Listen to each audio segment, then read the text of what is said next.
Hey, what's going on, guys? This is Nathan at Bluestone Farms. And I'm Samantha. Got Sammy here. We'll get these goats fed. We're gonna run down here to the feed store, get some feed for all the goats. We're running pretty low. We'll take you down there. We'll get back and we'll show you the rest of the goats and kind of what we got going on at the farm. Stick around and we'll show you guys what we're doing.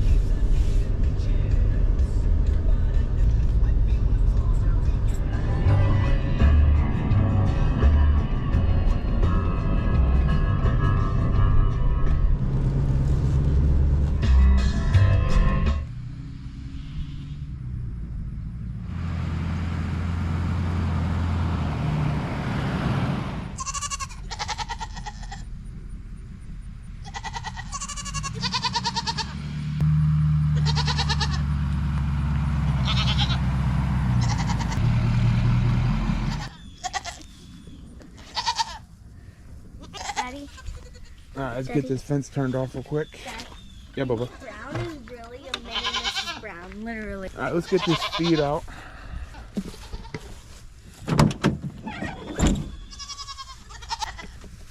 They're going to water, so I don't have to do anything with water, which is good. Hi, goaties. Who? I don't know.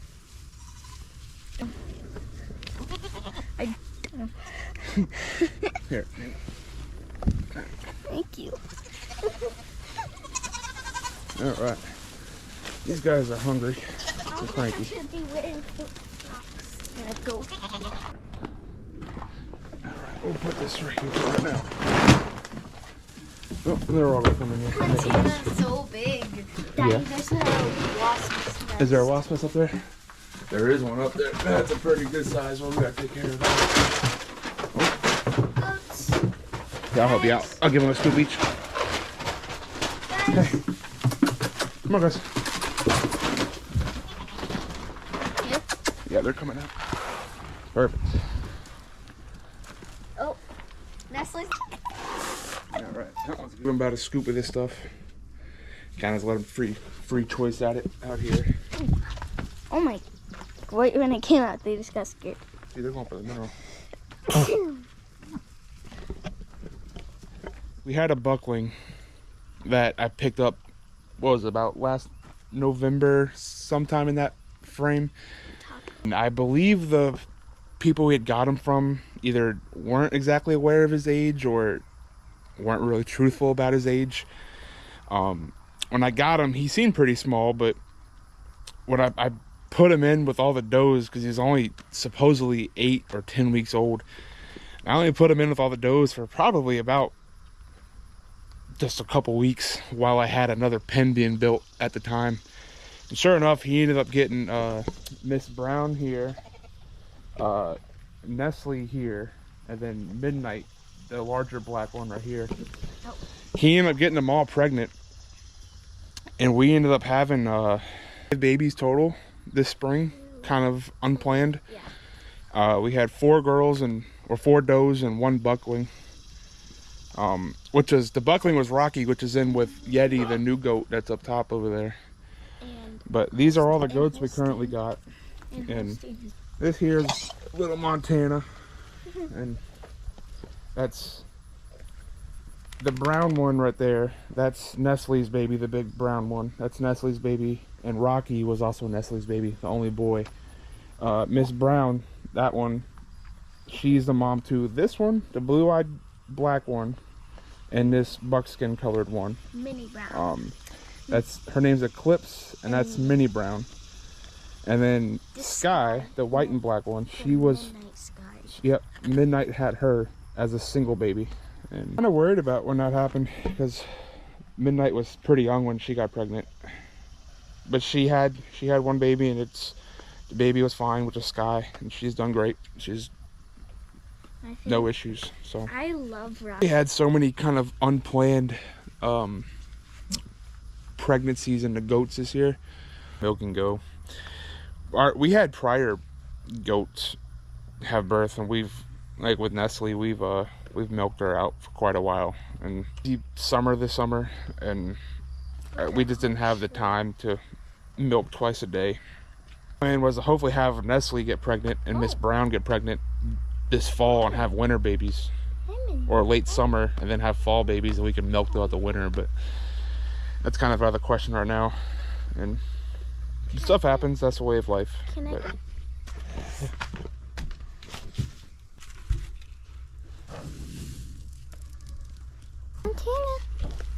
Antenna.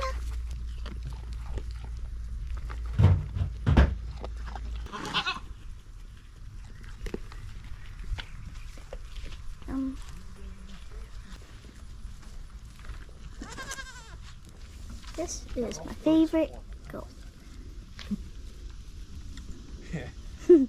Montana likes seeing the camera.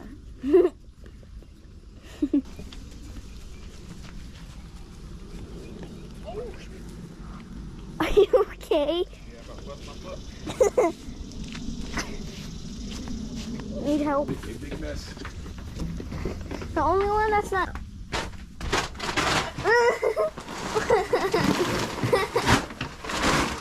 Alright, let me get the last bag real quick. Wait, Eclipse. Wait.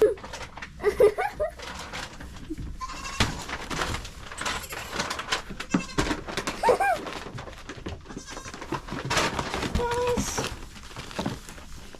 Hi. Here. Gonna go feed the boys our new buck. I'll show the new buck to you guys and kind of explain what we're doing with him. Yeah, so we'll take you over to the boys real quick now that the girls are fed and taken care of. We'll take you down there and we'll show you the new buck.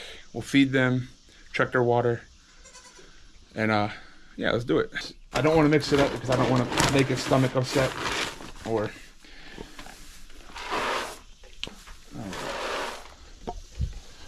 All right, Monkey, you ready to run out to the boys real quick? Yeah. All right. And then you get past.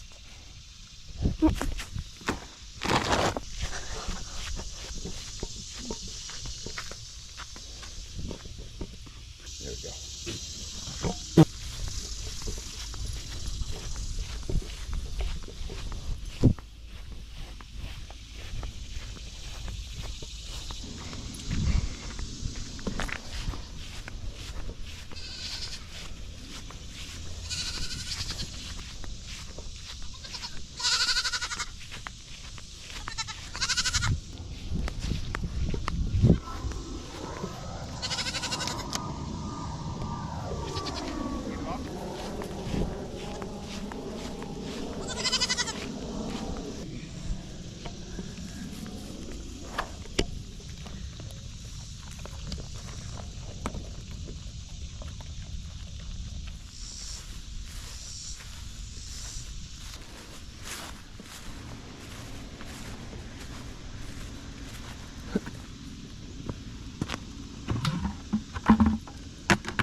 Previous video we took you guys along and kind of showed you getting the new buck. He's actually under the trailer over there right now.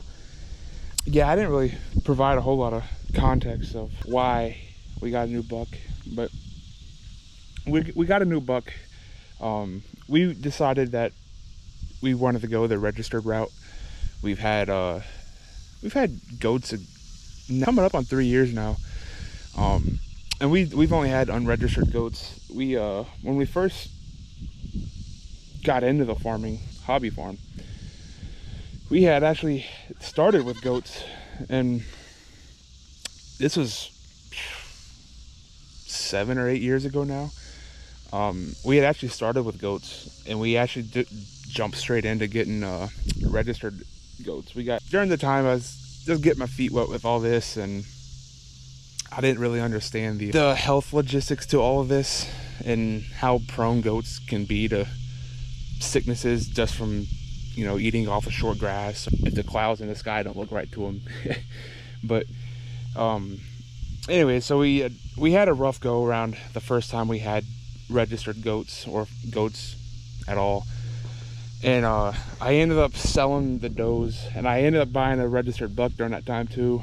And anyways, he ended up dying on me because he got sick, and I had him on the same ground. At the time I wasn't really aware of what pasture rotating or rotational grazing was.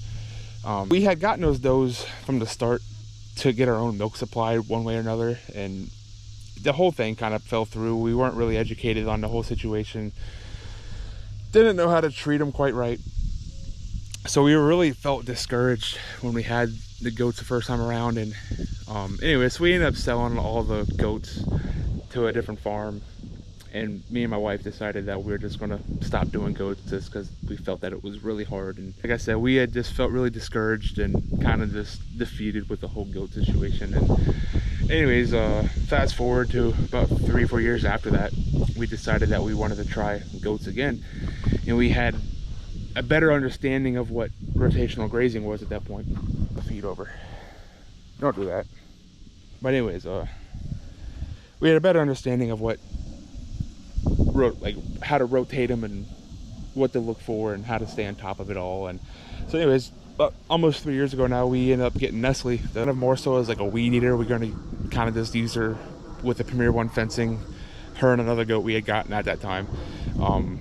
We're going to kind of use them as like a weed eater in the tight spots I didn't really feel like getting to. And anyways, lo and behold, I realized that moving them around when Nestle was little, I wasn't dealing with the sicknesses, and I wasn't dealing with the heartaches and the hardships that come with them, you know, opposed if you just keep them on the same ground and stay on the top of their vaccinations and dewormings. And we've had nothing but good things since then. And we started with Nestle and another goat, and Nestle's unregistered. We can't register her. And anyway, so here we are now about 2.5, 3 years later, and it's going really well for us right now. And you know, we hardly ever even have a sick goat. We move them at least once every week and a half or so. Kind of depends on how quick the grass is growing, what the weather's like. But so that's where this new buck comes into play at, is that we decided that we want to go the registered route now on and get really good milking lines and be really happy with the product we're producing. And we decided to start with this buckling because he has really good milking lines and a really good pedigree from where he comes from, and plus he's really pretty. He's considered buckskin with heavy white markings, but he's almost like a 50-50 color, and he's got blue-eyed, and he's polled. And that's another thing I wanted in a buck, was to have a polled buck, just because they can, you know, bucks can sort of get mean. I don't know, it's better safe than sorry. And I'm the type of person where I'm not against dehorning them, and I'll definitely buy a goat that's dehorned, but I don't know if I can bring it upon myself to do it myself on the farm. And yeah, I think if they're born with the horns, you know, there's a reason for it, and they serve a purpose. And that's kind of where we are now. So we are just now getting our feet wet again with the registered goats. A registered buck. We do plan on kind of phasing out some of the girls up top, since they're all unregistered, and probably kind of sell 2 or 3 off and then pick up 1 or 2 registered does. As far as these guys go, Holstein here, he's probably going to stay. He's a wether. He's a castrated male. He's good to keep around, just to keep with the ladies if we need to, or keep with an extra buck or a buckling, whatever it may be. Mr. Rocky here, I don't know. We ended up falling in love with him so much because he's so pretty and he's so calm. But there's not really a plan to breed him, really. he's got so many ties and relation ties in with the other girls. I think there's only like one doe up there that I can pretty much breed him with and not have to worry about nothing. And he's still a buck, and he's gonna stay a buck. We're not gonna band him. He's a good looking goat. He's got the frosted ear tips, and he's really calm and docile. He's not aggressive, he's not skittish, and really happy with how he's doing. I just hate to get rid of him and have a need to breed him. And especially too, if we get registered does, I could always breed him to the other registered doe and just have unregistered babies. But again, it kind of defeats the purpose of us wanting to get into the registered goats. But his mom, Nestle, who we have, even though she's unregistered, she has really good milking lines, and Rocky was her second pregnancy, and great milk flow, get a lot of milk both times, even the first time she freshened. Nestle would probably be the only goat that would stick around that's unregistered no matter what. That's kind of where we are now. We're kind of just getting back into going back into the registered route. We might even open up a herd share at some point if we have enough. We had the farming thing. We've been doing this for probably about 7, 8, maybe 9 years now or so. Started off with chickens, and started off with goats actually. Got into chickens, and then finally got into pigs, and we've had a couple cows here and raised our own beef and done all that, and figured now would be a good time to start the YouTube channel. The kids had been really interested in doing it. They've kind of pushed me along to do it, my daughter especially. He had actually taken a long vacation as soon as the kids got out of school this year, and we had kind of sold off everything. We only had goats and chickens at the time, and we ended up selling all the chickens and decided we'll do pigs when we get back, because I usually raise up pigs every summer, into the fall and part of the winter. So I figured now would be a good time to, when we get back, show off the goats and kind of show as we rebuild the farm up and where we are. I think we're gonna have to move Holstein out of here. He's getting out. He's not mean to Yeti here, but he gets kind of pushy with the food. Really want to split him, because actually him and Rocky, they're like half brothers. Nestle had Holstein was actually Midnight's sister, or Midnight's brother, sorry, and they were Nestle's first kidding, and then Rocky and Montana were Nestle's second kidding. So yeah, Rocky and Holstein here, they are brothers. Different dad, different buck, same mom. Yeti, he's, like as I mentioned, he's polled, he's blue-eyed, and he's gonna do quite the job here for us. Not sure when. He's still pretty young, but he's gonna do a good job here for us. And he's a little bit older than Rocky, but Rocky's quite bigger than him. Rocky's a big boy. But well, that's probably it for today's video, and I'll be putting out another video before too long. Not sure when, but thanks for watching.